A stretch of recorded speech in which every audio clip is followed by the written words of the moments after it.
Hello and welcome to a discussion on the topic Reinventing Durkheim's Religion. Let me first give a brief introduction about the man himself, David Emil Durkheim. Durkheim, as many of you might be aware of, was a French sociologist, social psychologist and philosopher who was born on 15th April 1858. Right from the beginning of his career, Durkheim was interested in a scientific approach to the study of society. Perhaps that is why he did not find humanistic studies interesting and therefore turned his attention from psychology and philosophy to ethics and eventually to sociology. After having taught philosophy in several provincial schools, Durkheim left for Germany in 1885, where for 2 years he studied sociology. But the next year, as part of his doctoral thesis, he had completed the draft of the Division of Labor in Society, which was published in the year 1892.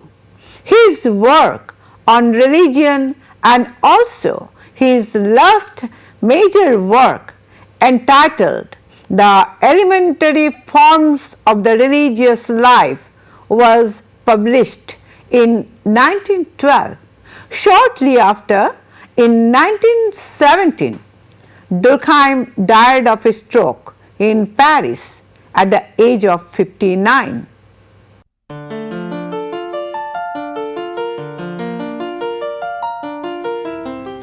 Durkheim's ideas, rather his work on religion, has invited and still do invite differing views from different thinkers.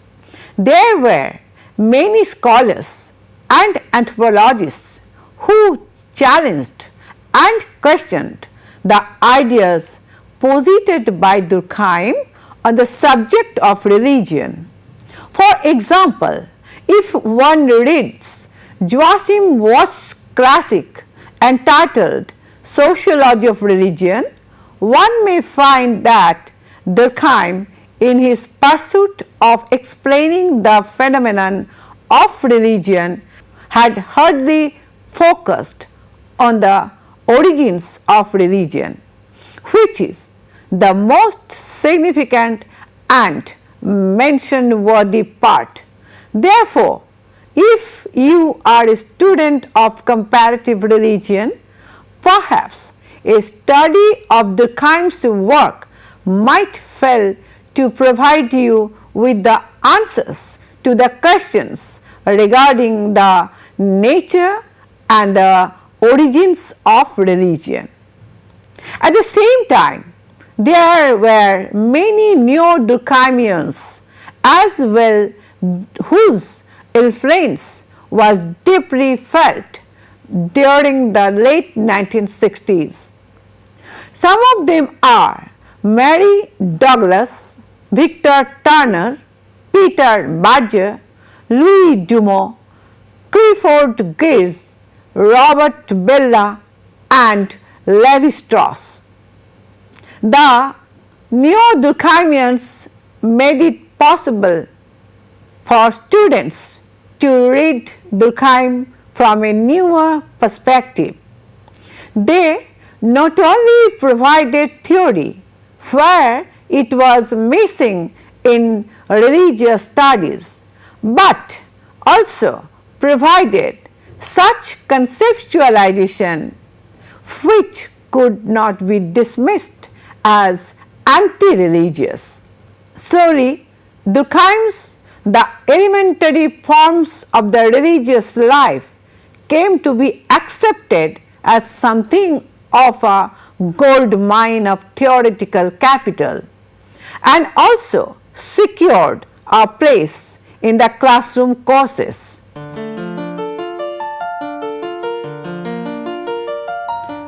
You see, the idea of sacred in Durkheim's work was highly criticized primarily because of its inappropriateness in academic field and also because it was treated as theological and metaphysical.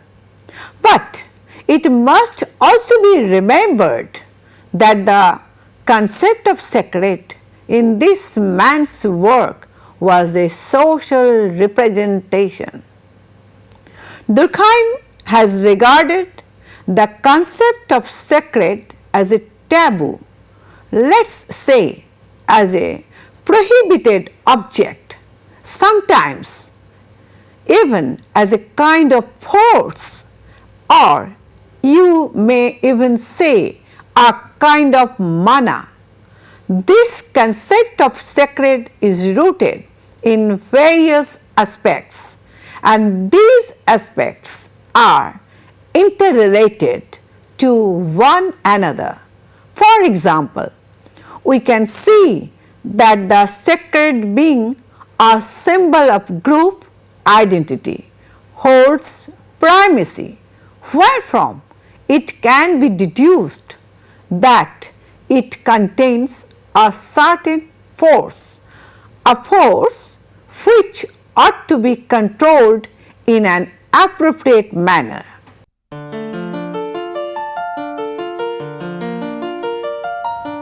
Not only the idea of sacred alone, but Durkheim's concepts of sacred and profane as two distinguished realms have been strongly criticized as well by many thinkers, many of whom suggest that Durkheim should have been clearer in elucidating on the relationship between sacred and profane, not as class of things, but as relationships to things.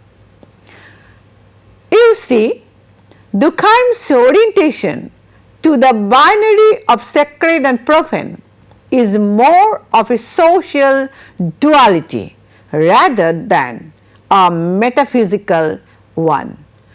Durkheim maintained that there should be a boundary between things that have more powerful status and those that do not. Also, things less powerful in status should be involved in those processes that would help them in gaining access to the former, like taking off shoes before entering a holy place, or bowing before a king, or some other authoritative figure. So, as Durkheim has put in his own words, the sacred thing is par excellence that which the profane must not and cannot touch with impurity. He adds that man cannot approach his God intimately while still bearing the marks of his profane life. Pickering, in his study of Durkheim's work, writes that Durkheim's idea of the sacred is useful beyond its encashment in the sacred or profane binary, about which he wrote early in his elementary forms. This would be an alternate way of studying the history of religion if sacred objects are assumed to be constituted by social prestige.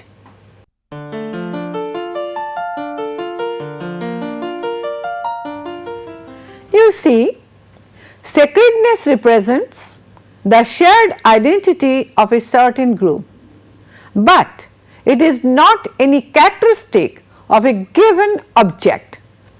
What Durkheim said is that things are classified as sacred and profane by reference to the totem. In fact, this totem is the very archetype or the perfect example of sacred things. In addition, he has also spoken of clan. He said that clan is a group where members are united, where members share the same name, the same emblems of identity, as well as same ritual relations with the same sacred objects. If the name and symbol that give them a tangible form is taken away, the clan loses its importance and can no longer be even imagined. But this does not imply that a clan is consanguineous or territorially based. When one clan is differentiated from another, the fundamentals of totemic identity gain importance. Have you heard of markers? Things that differentiate one clan from another? Well, let me elaborate on it by drawing a reference to the work of Jonathan Zittel Smith, a historian of religions. Smith has spoken about the churinga, which is a stone or wooden object of religious significance and is considered to be sacred among the Australian Aboriginals Oruntas. Markers may come in other different forms also, ranging from female circumcision in some African communities to headscarves for Muslim women. It can also be the differences between Sunnis and Shiites Muslims regarding the manner in which they pray. Now, if I ask the question, what is sacredness? How do you think it can be aptly answered? Well, let me budge in a bit. Sacredness is what keeps the world of representations in place. That is to say, it is something that keeps the world representations in a particular system.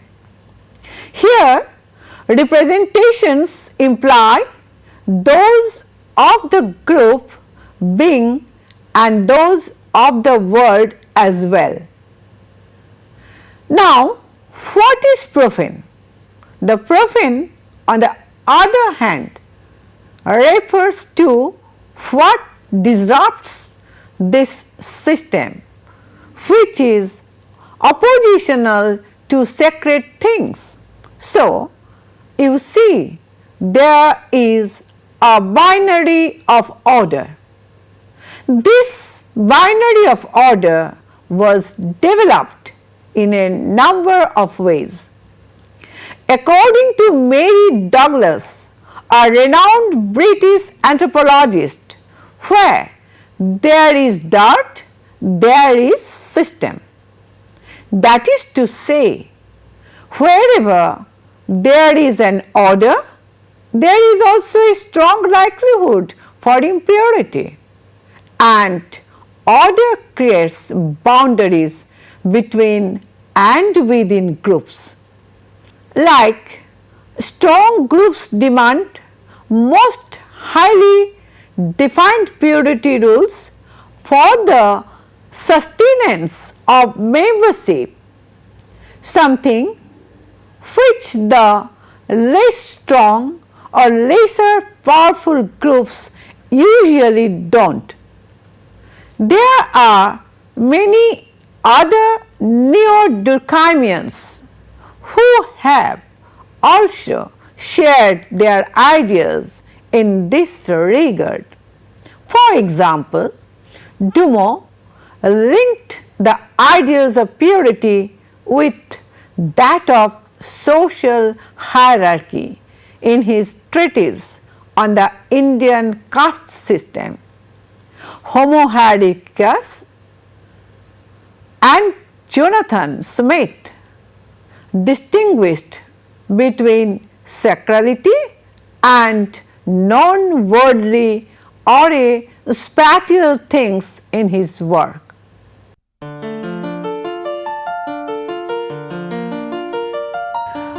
Another notable aspect of Durkheim's idea of the sacred is the effervescence of group gatherings as opposed to the daily routine life. Although Durkheim tried to blend this in his sacred or profane binary, he could not do so because it bifurcated in another direction. Also, while Durkheim noted that the sacred develops from feelings rooted in collective events, there were many other thinkers who have shown that it is during these events or festivals that taboos are broken, and hence the boundary and structure of the sacred gets affected, rather disturbed. Let me briefly discuss about Calilois and Georges Bethge, who were the representatives of the so-called left-wing Durkheimian school and its college de Sociology. First, let me speak of Calilois. Calilois, in his synthesis, Man and the Sacred, wrote that a singular idea of the sacred is an uncertain one because it is a both restricting force of order as well a liberating force that breaks through all rigidities.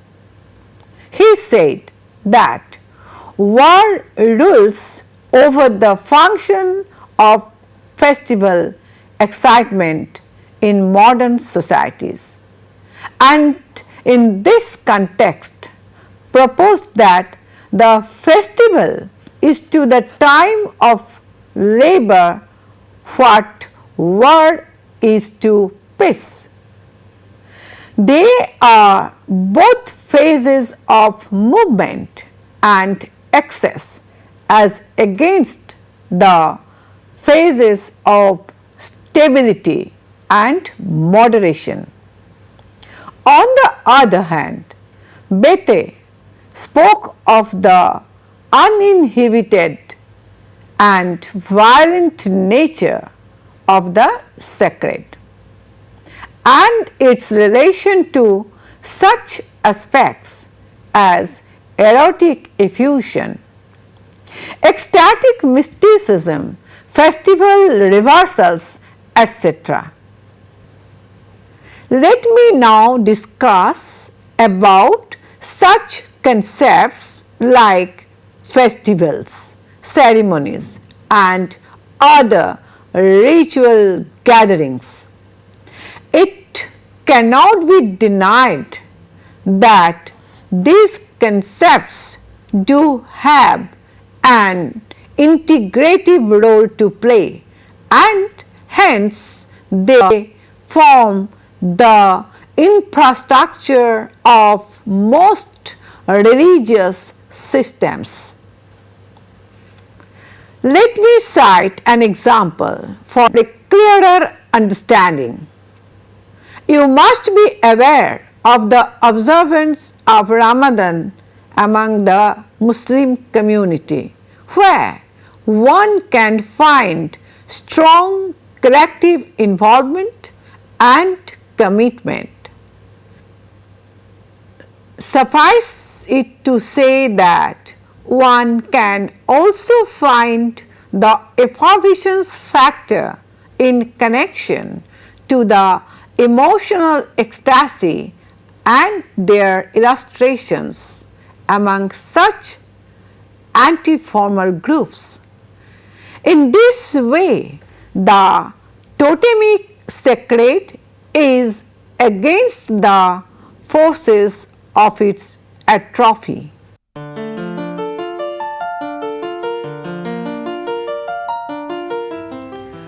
While discussing about Durkheim's religion, I think that it is of utmost importance to briefly talk about the ideas of Mircea Eliade, a Romanian historian of religion, and perhaps the major classical figure in comparative religion.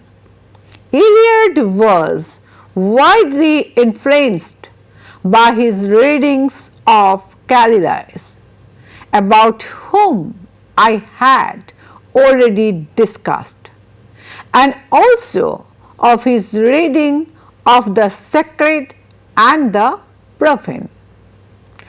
According to Eliade, the sacred and the profane represent a simpler duality than what Durkheim professes. And also, while Durkheim emphasized more on the particularity of the two realms, Eliade focused more on the association and integration between them.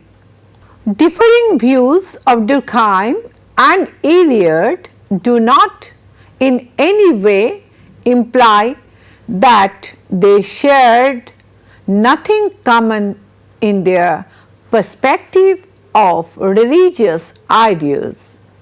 Both of them believed that the study of religious words was significant for people, especially for people in contemporary times in their search for moral and spiritual values. Hence, there is a strong recommendation of Durkheimian reading of Eliade and vice versa, as that would be both enlightening and beneficial to our understanding of the French connection in religious studies. While I have spoken of Eliade already, I would also like to come to the ideas of some post-Eliadean religious scholars like Russell Mccutcheon and Bruce Lincoln. To quote Mccutcheon, in keeping with Durkheimian tradition of sociological studies on religion and myth, we could say that a social formation is an activity of experimenting with, authorizing or combating and reconstituting widely circulated ideal types, idealizations, or better put it, mythifications that function to control the means of and sites where social significance is selected, symbolized, and communicated. Lincoln, distinguished service professor of the history of religions in the Divinity School of the University of Chicago, on the other hand, regards Durkheim's ideas to be elemental and insists on adding the critical and political ages of cultural theorists right from Antonio Gramsci to Roland Barthes and Pierre Bourdieu.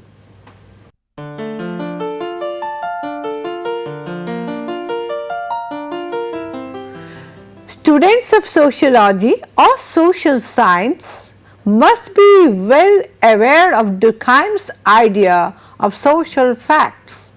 You see, although Durkheim's main objective was to defend the autonomy of social facts in his studies on religion, he admitted that a theory of religion must rest on sciences, which must include the sciences of nature as well.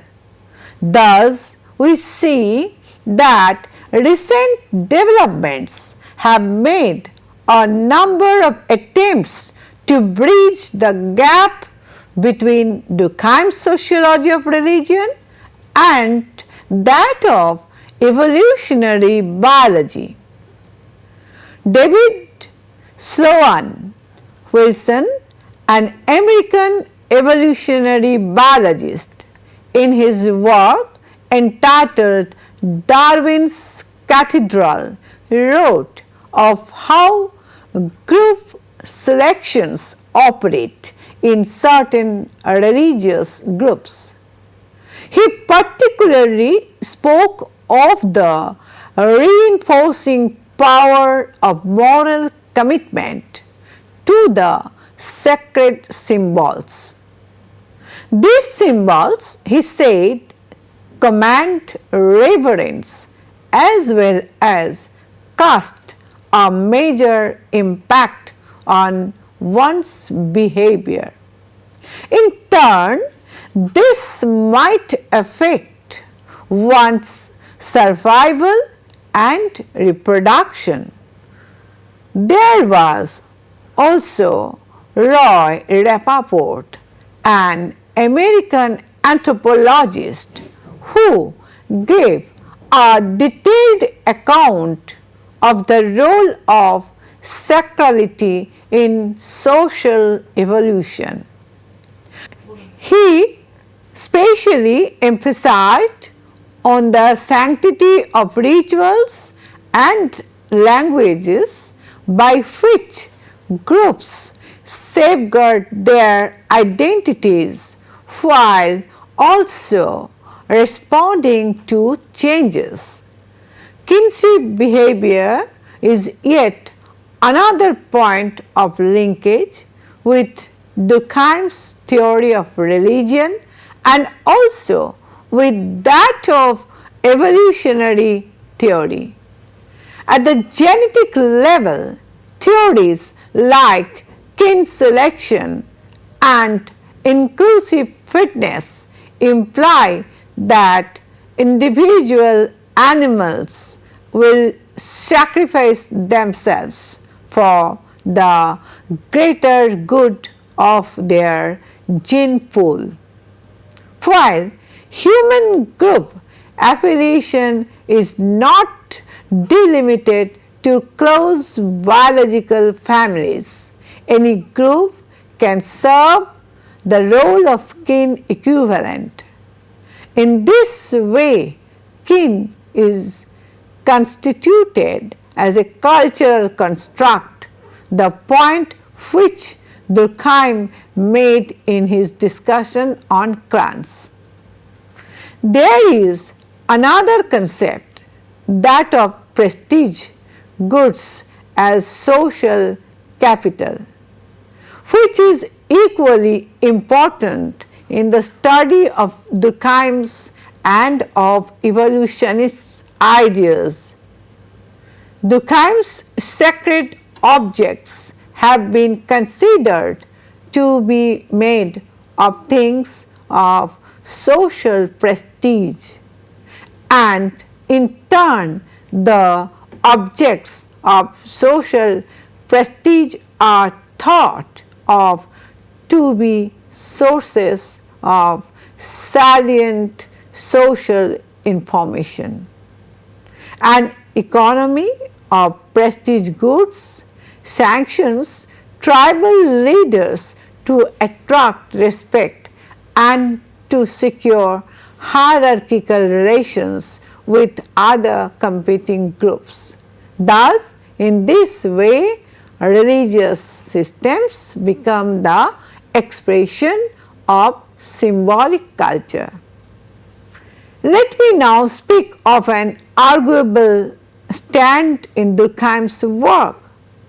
Well, from the various postulates of evolutionary theory, as I have so long discussed, in fact emanates the fact that Durkheim was often regarded as the perfect social science model by evolutionary psychologists. This was true despite of his failure to consider the inherited and adapted mechanisms of individual minds.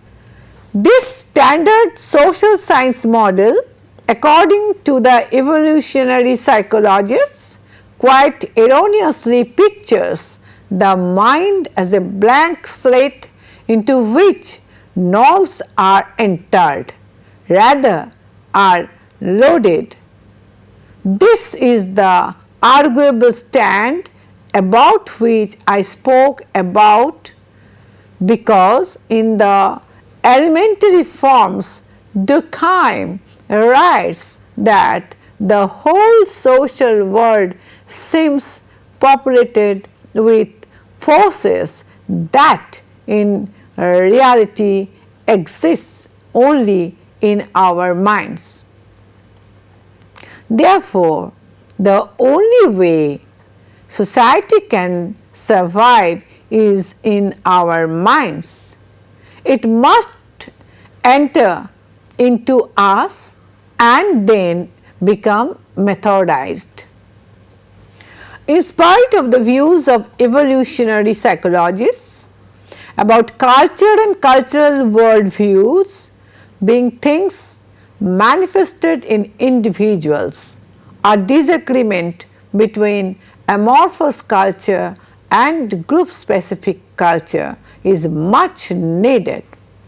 You see, groups are composed of individuals who have a tendency to react to representations of group identities and come to accept the group ideas as objectivities.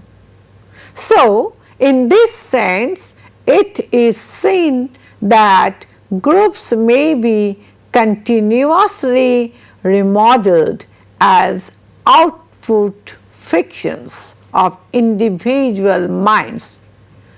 But it must be noted that among these fictions there are also certain strong ideologies that curtail their behaviors.